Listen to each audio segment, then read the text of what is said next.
નર્મદા જિલ્લાના એકતાનગરના statue of unity ખાતે આ ચાલી રહેલા ભારત પર્વમાં સહભાગી થવા ઉત્તર પ્રદેશના મુખ્યમંત્રી યોગી આદિત્યનાથ કેવડિયા સ્ટેચ્યુ ઓફ યુનિટીની મુલાકાતે પહોંચ્યા હતા.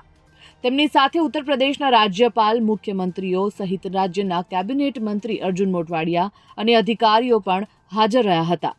સરદાર પટેલની પ્રતિમાને પુષ્પાંજલિ અર્પણ કરી સીધા ભારત પર્વની ઉજવણીમાં પહોંચ્યા. ત્યાં તેમણે વિરોધીઓ અને આતંકવાદીઓને લલકાર્યા અને દિલ્હીની ઘટનાને લઈને કંઈક બોલ્યા. ભારતની અને ભારતના લોકોની સુરક્ષાને ખંડિત કરવાની કોઈએ પણ કોશિશ કરી છે. તેમણે મોટી કિંમત ચૂકવવી પડશેની વાત મુખ્યમંત્રી યોગી આદિત્યનાથે કરી.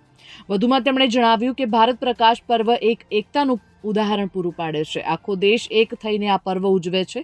આ ભારત પર્વ ઉદાહરણ છે. સરદાર સાહેબના સમયે જૂનાગઢના નવાબ અને હૈદરાબાદના નિઝામ અનાકાની કરતા તેમને દેશ છોડીને જવું પડ્યું હતું. આવું જ નવું ભારત બની રહ્યું છે અને ભારતની સુરક્ષાને ખંડિત કરવાની કોશિશ કરી તો તેમણે મોટી કિંમત ચૂકવવી પડશે કહીને દેશ વિરોધી અને આતંકવાદીઓને યોગી આદિત્યનાથે લલકાર્યા હતા.